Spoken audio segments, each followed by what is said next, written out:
Saber Comum, uma iniciativa conjunta de educação à distância e divulgação científica das instituições públicas de ensino superior e pesquisa do Rio de Janeiro. O ser humano, ao longo de sua história, sempre viu os oceanos como místicos e misteriosos. Eles têm uma grande importância, não só por sua influência nos processos climáticos e ambientais, mas também pelo grande peso econômico e cultural nos mais diversos locais. A biodiversidade presente nos oceanos é extremamente importante para a vida terrestre e, por isso, precisa ser preservada. Os oceanos estão mudando com as alterações no clima e muito precisa ser feito em termos de conservação. Anteriormente, aprofundamos sobre a importância dos oceanos em sua interação com a atmosfera e o balanço energético no planeta.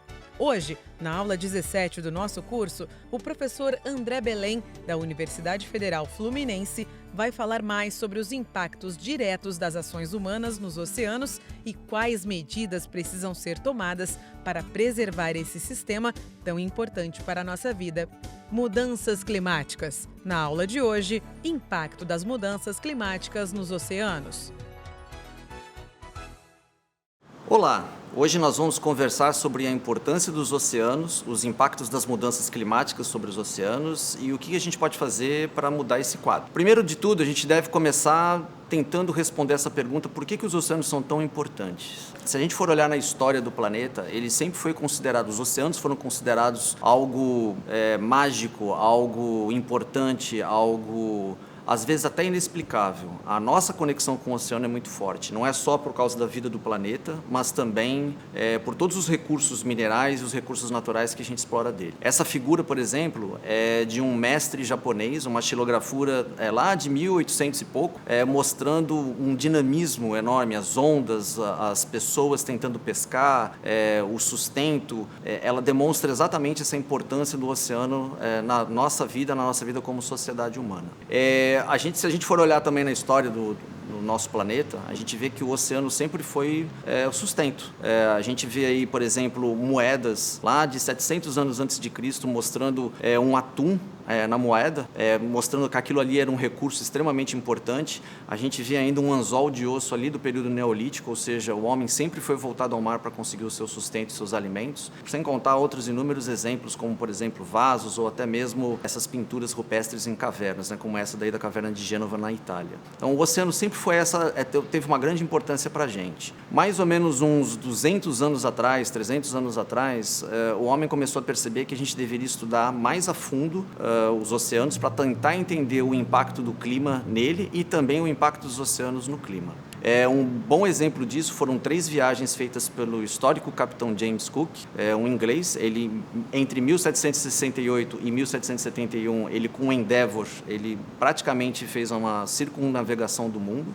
Em 1772 e 1775, com o Resolution e o Adventure, ele repetiu essa mesma aventura. E aí, por último, entre 1776 e 1780, praticamente indo de norte a sul e cobrindo todo o planeta. Mas por que esse interesse? Esse interesse, e muito desse interesse não só voltado para a conquista, mas também voltado para a ciência, a gente pôde ver também nas viagens do Challenger, que deu origem ao que a gente chama de oceanografia, que é o estudo dos oceanos. Essa gravura mostra o Challenger na viagem dele de 1872, em um exemplo, por exemplo, do laboratório de ciências a bordo. O homem sempre tentou perceber como que o oceano muda e quais as variações dele e os impactos na nossa vida, não somente em relação à sua proteção, mas também em relação ao uso dos oceanos para a sua economia, para a economia das sociedades, na verdade.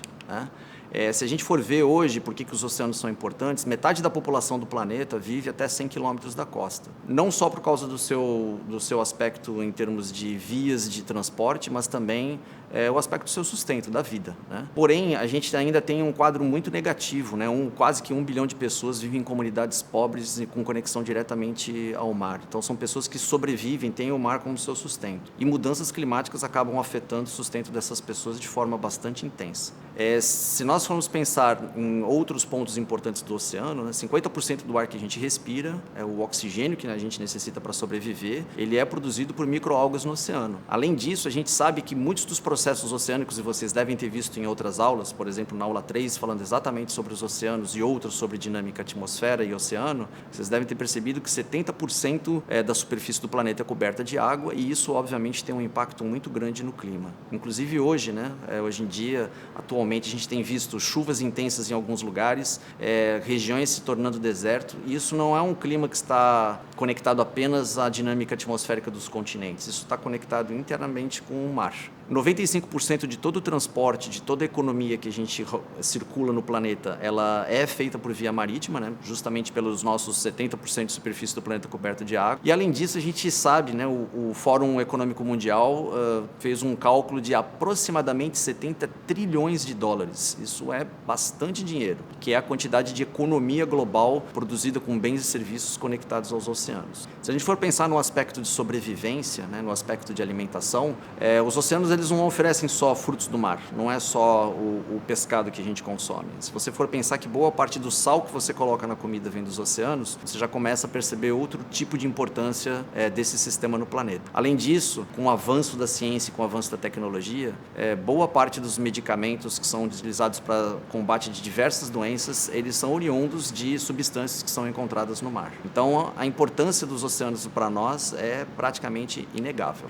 Não é à toa que, por volta de 2015, a ONU lançou os Objetivos para o Desenvolvimento Sustentável e um desses objetivos, o de número 14, é proteger a vida marinha. Ela não é só um aspecto de proteção ecológica, não é só para proteger a nossa diversidade, é para proteger justamente o nosso recurso mais precioso e que vem sofrendo com diversos impactos em diferentes níveis, pelo menos nas últimas décadas, com mais intensidade, mas com certeza desde a Revolução Industrial, há aproximadamente quase 200 anos já. Mas vamos tentar entender um pouquinho de como que esses aspectos, essas interações funcionam, né? Então, vamos falar um pouquinho da circulação geral e desse balanço de massa e de energia no planeta. Vocês, muito provavelmente, já tiveram isso em outras aulas, vocês já viram como que o oceano influencia no clima, mas é importante a gente notar algumas coisas, alguns detalhes bem interessantes. E você mesmo pode fazer isso em casa. Você pode clicar sobre os links que vão aparecer nas respectivas imagens. Esses são dados de acesso público e você pode monitorar o oceano e a saúde do oceano em tempo real, praticamente. O primeiro deles é o oceano, como ele se comporta hoje, né? Essa imagem é a imagem de um site chamado Earth New School. Ele começou, inclusive, com um exercício de um aluno que ele queria criar um programa que pudesse mostrar em tempo real as previsões oceânicas e atmosféricas no planeta Terra e você poder interagir com o mapa dando zoom, ou virando ele, ou girando, mostrando diferentes partes do planeta. Então, você vai ver que no menu à esquerda você pode escolher exatamente o que você quer ver. Essa imagem ela está focada principalmente no oceano e no vento sobre o oceano, e a gente vê bem ali no Atlântico algo bem interessante, né? As cores mais vermelhas elas indicam uma temperatura da superfície do mar mais quente, enquanto que as azuis, as temperaturas mais frias. E a gente vê os desenhos, essas linhas brancas mostrando o vento sobre a superfície do oceano, e a gente vê um furacão sendo formado exatamente no meio do Atlântico. Por que ele é formado ali? É justamente porque essa região do planeta é a região que mais acumula calor.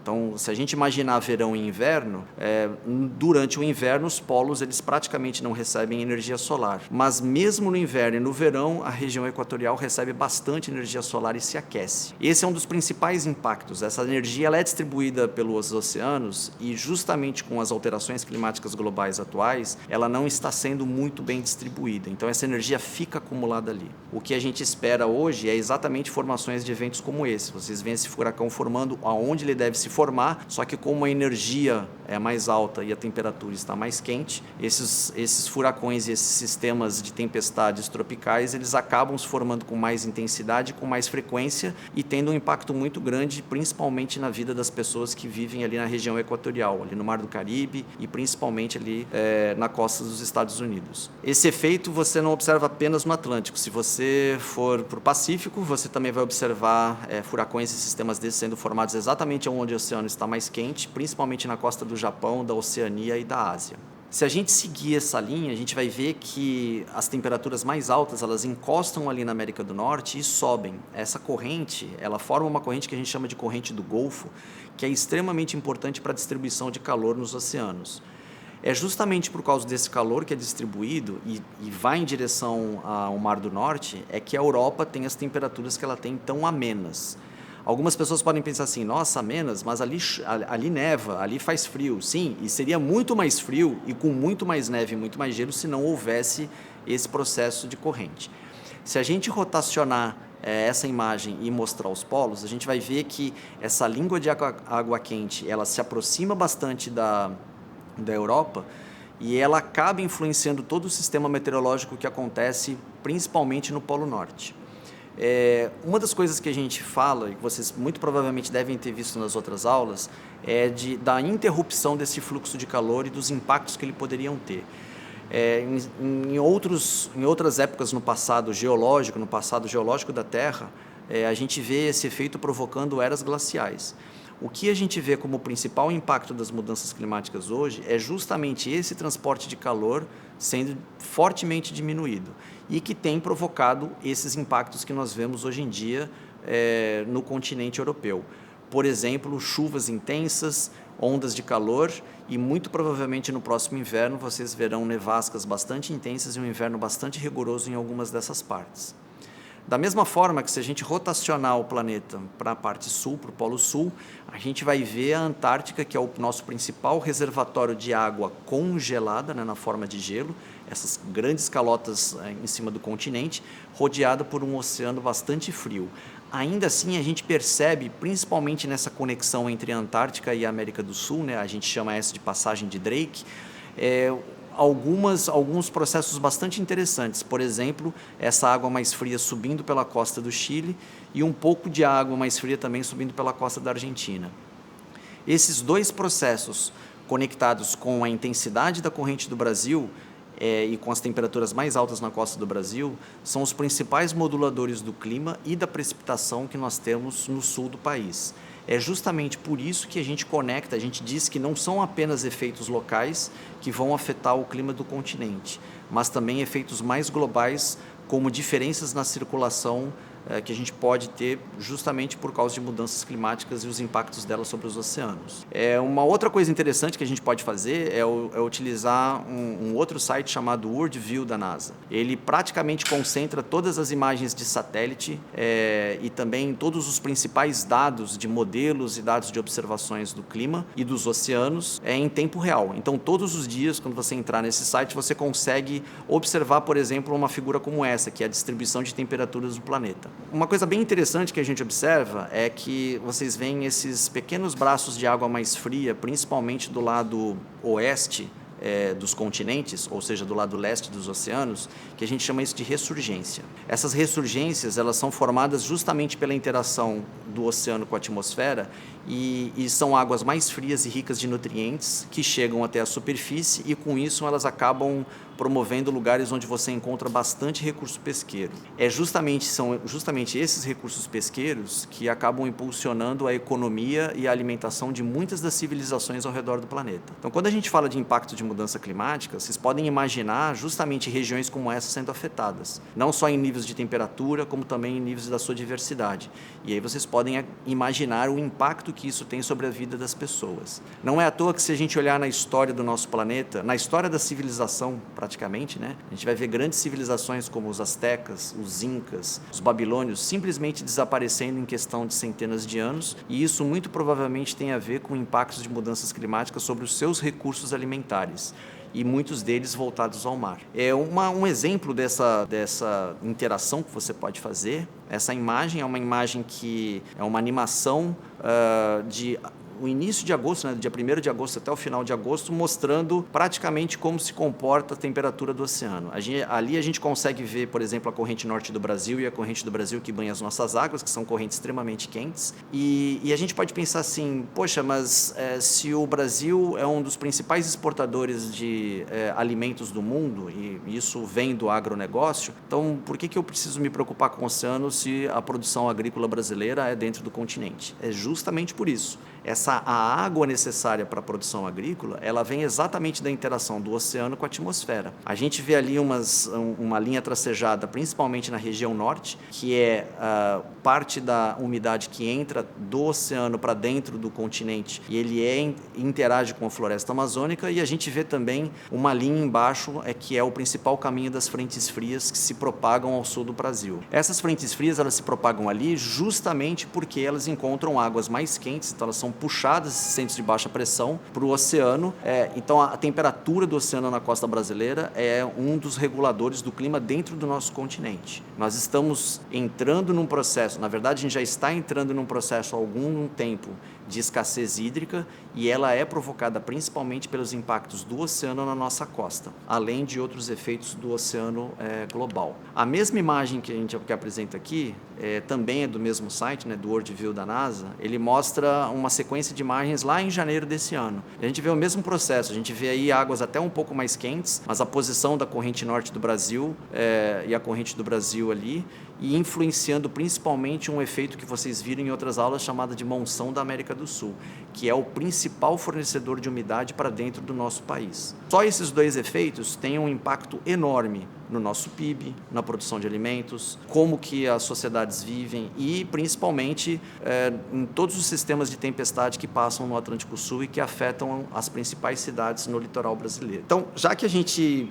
discutiu essas importâncias, a gente consegue percebê-las, vamos falar um pouquinho sobre os impactos das mudanças climáticas nos oceanos e, principalmente, sobre o documento norteador para a gente poder discutir esses impactos, que é o Assessment Report, né, o relatório do IPCC de número 6, que está ainda em construção, ele ainda não está finalizado, mas ele praticamente já tem um corpo. A gente está falando, por exemplo, são 3 grupos de trabalho, só o primeiro grupo de trabalho tem 4.500 páginas, apenas o relatório principal. Ele simplesmente não apareceu, ele nasceu da pesquisa, ele nasceu da ciência, ele nasceu do nosso monitoramento e da nossa capacidade de cada vez mais evoluir e entender o papel dos oceanos nas nossas vidas.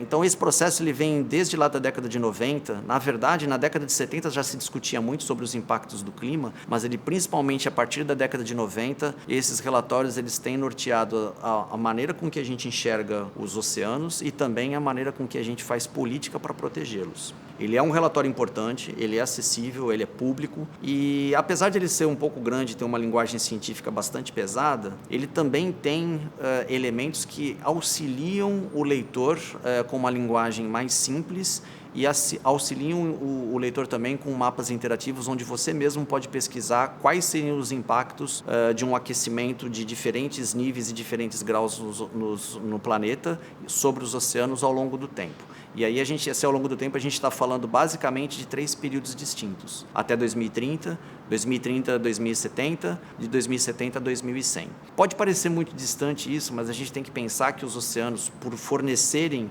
alimento para um número enorme de pessoas, e ele está intimamente ligado em como que a nossa sociedade vive, é importante a gente entender como os oceanos vão se comportar no futuro, justamente para preservá-lo para gerações futuras. Uma das coisas que a gente sabe desde o início dos estudos para o IPCC é de que o oceano ele não só ele provém o oxigênio para o planeta, mas ele é muito importante para retirar o gás carbônico em excesso que a gente tem na atmosfera. Nós estamos passando agora por um momento onde a gente tem um aumento de CO2 na atmosfera justamente pela queima dos combustíveis fósseis, e a gente tem que entender que justamente pela profundidade, pelas dimensões do oceano, o impacto desse CO2 mais alto, ele tem um tempo de residência e um tempo de impacto diferente dependendo da camada do oceano que a gente está falando. Um trabalho muito importante pela Universidade de Rochester, que é utilizado inclusive no IPCC, ele mostra que o oceano é extremamente importante para essa retirada dessas partículas. Acreditava-se há um tempo atrás que parte delas simplesmente entravam no oceano por gravidade, mas a gente sabe que a mistura dos oceanos, ou seja,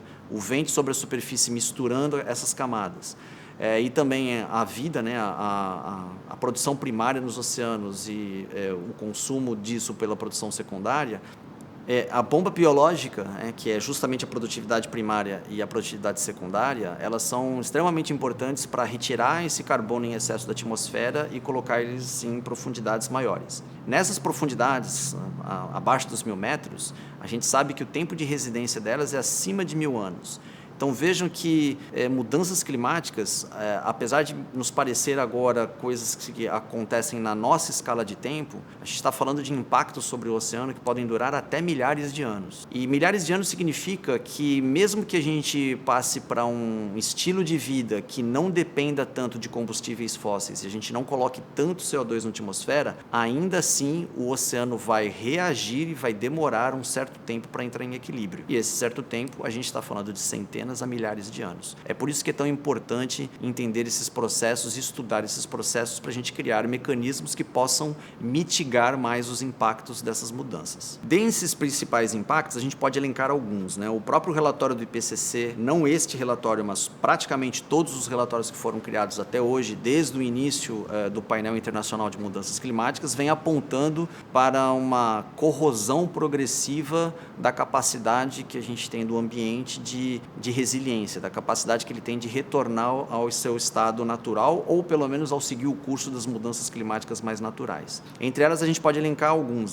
A diminuição da salinidade nos oceanos, que é causada pelo degelo. Isso é extremamente importante porque os padrões de circulação são vinculados às distribuições de temperatura e salinidade, então não é só a temperatura que é importante, a salinidade também. Em alguns momentos existem algumas teorias que mostram que a gente pode inclusive ter efeitos catastróficos aumentando a potência desses eventos extremos justamente por causa dessa diminuição de salinidade. Obviamente, o que é mais sensível para nós, o aumento do nível do mar, que está progressivamente aumentando, vou mostrar um slide sobre isso, e isso causa erosão costeira e, obviamente, também danos a diversas propriedades e interrupção de alguns serviços importantes para a gente, como as atividades portuárias, que eu mostrei no início, que são extremamente importantes para a economia do planeta. Além disso, a temperatura dos oceanos, A gente já conversou e já mostrei para vocês de que a temperatura dos oceanos é extremamente importante para o nosso padrão de chuvas. Então, isso tem um impacto direto das mudanças climáticas sobre os oceanos que pode interferir com a nossa vida. Além disso, a própria diversidade. Um dos efeitos negativos das mudanças climáticas atuais é a acidificação dos oceanos, que é um outro tema de aula aqui desse curso, e que vocês viram que impacta diretamente a diversidade dos oceanos. Além disso, sobre os recursos pesqueiros. Não é somente a distribuição das espécies, mas como a gente não tem um consumo consciente, muitos desses recursos pesqueiros são sobreexplotados. Significa que eles deixam de existir, e aí quebra um equilíbrio muito sensível de toda essa cadeia trófica dentro dos oceanos. E aí, ligado novamente ao primeiro, uma maior ocorrência de eventos extremos, como a gente havia discutido. Esse relatório do IPCC, ele especialmente trata desses assuntos, e acho que talvez o mais importante para nós e mais importante para muitas das nações ao redor do planeta é o aumento do nível do mar. Praticamente todas as projeções, e as projeções elas não são um achômetro das pessoas ou dos cientistas, elas são feitas em cima de cálculos, de modelos de computador, em cima de uma física que já é bastante conhecida há centenas de anos, A nossa física ela é bastante robusta, a gente tem confiança nela. E o que a gente evoluiu nas últimas décadas foi justamente na construção de modelos de computador com essa física que pudesse nos dar um indicativo do que aconteceria com os oceanos no futuro. E as melhores projeções, as projeções mais positivas, digamos assim, elas diriam que nós teremos até 2100 um aumento de até 0,5 metro, sendo que em algumas das projeções mostram que esse aumento pode chegar até 1 metro. Se você vive numa cidade costeira e você efetivamente caminha pela orla, aproveite um dia que tiver com maré alta e tente imaginar e projetar o que seria 1 metro acima desta maré alta no nível do mar e quais os impactos que ele teriam. Principalmente aqui na região metropolitana do Rio de Janeiro, e em especial o estado do Rio de Janeiro, é um estado que vai sofrer bastante com isso. Vocês podem imaginar o efeito combinado do aumento do nível do mar, por exemplo, com uma chuva intensa. Essa água não tem para onde escoar e isso causa, obviamente, bastante prejuízos para a cidade, não só aqui, mas também em outros lugares do Brasil. Hoje em dia, a gente sabe que isso está acontecendo, a gente consegue monitorar isso através de diversos programas. Um deles é o Programa de Monitoramento Global do Nível do Mar, onde o Brasil faz faz parte. Vocês também têm um link aí que você pode acessar e olhar em tempo real o que está acontecendo em relação ao nível do mar. Hoje em dia a gente tem sistemas bastante robustos de previsão e a Marinha do Brasil, que é a responsável por isso, ela consegue, por exemplo, avisar com bastante tempo de antecedência que a gente vai passar por um efeito de ressaca ou um efeito do nível do mar associado com maré e que pode causar uns danos. A gente pode, com isso, mais ou menos nos precaver. Essa é uma das palavras-chave do IPCC. A gente tem que combater as mudanças climáticas, os nossos efeitos sobre o clima, mas também a gente tem que criar mecanismos para adaptação e mitigação desses efeitos. Esse é um deles. A gente está em constante observação do clima e do estado dos oceanos justamente para prever esses desastres maiores. Esses eventos, algumas pessoas não acreditam que isso é algo que está associado a mudanças climáticas, mas é uma simples busca no jornal vai mostrar para vocês que os eventos extremos estão cada vez mais frequentes. Somente aqui nessa imagem tem 3 estratos de ressacas e erosão costeira apenas deste ano. E um estudo recente do Observatório Oceanográfico da Universidade Federal Fluminense mostrou que esses eventos têm se tornado realmente mais frequentes, principalmente nos últimos 5, 6 anos. Esse estudo foi feito justamente com base tanto em notícias, quanto nas observações, quanto nos alertas de mar grosso de ressaca da Marinha. Então isso é real e a gente tem que se precaver e tentar mitigar esses impactos para nós. O que nós podemos fazer? Bom, primeiro a gente tem que acreditar que a ameaça é real. Então, nesse link você tem acesso a uma atlas interativo do IPCC e você pode, inclusive, selecionar uma determinada região da costa brasileira ou a região em que você vive no Brasil e você pode interagir ali com precipitação, com temperatura superficial do mar, com nível do mar, e aí você pode, inclusive, ter uma ideia do que pode acontecer no futuro bem próximo, até 2030, até 2070 e até 2100, com diferentes cenários de temperatura. Eu acho que é muito importante que a gente não deve simplesmente acreditar naquilo que estão falando para a gente deve realmente ir lá e interagir com aquilo e tirar as nossas próprias conclusões. E o Atlas Interativo ele é bastante claro, mostrando os efeitos deletérios que a gente vai ter. Esse é o primeiro passo. O segundo a gente tem que tentar ao máximo mitigar esses impactos. Mas muitas das pessoas perguntam, puxa, por onde eu começo? E já existem vários programas, várias organizações não governamentais, vários institutos que fazem esse trabalho. É interessante você poder conhecer esses institutos, saber o que eles fazem, seguir os institutos nas mídias sociais e também ter as suas próprias ações. Você pode interagir com eles, você pode divulgar alguns trabalhos, principalmente dos oceanos, diminuir o uso de plástico, diminuir o uso de energia. Isso já vai estar contribuindo de forma bastante positiva para a gente diminuir os impactos do clima sobre os oceanos. E por último, a gente tem que se adaptar. A gente precisa aumentar o nosso poder de resiliência. Já existem alguns programas bastante importantes no Brasil, por exemplo, o Plano Nacional de Gerenciamento Costeiro, que leva em consideração essas mudanças do clima e o aumento do nível do mar e esse potencial de eventos extremos e ressacas. A gente tem que reforçar o nosso desejo como sociedade, justamente de proteger os nossos ecossistemas, de proteger os oceanos e de nos adaptar a essas mudanças que com certeza virão para o futuro. Na aula de hoje, falamos sobre a importância dos oceanos no clima, na vida e na sociedade. Com isso, entendemos a necessidade da adoção de medidas de conservação e mitigação de danos. Os estudos dos oceanos são fundamentais nesse processo e no desenvolvimento de tecnologias e políticas capazes de reverter o quadro negativo. Na próxima aula, falaremos sobre as consequências das mudanças climáticas nas cidades. Até lá!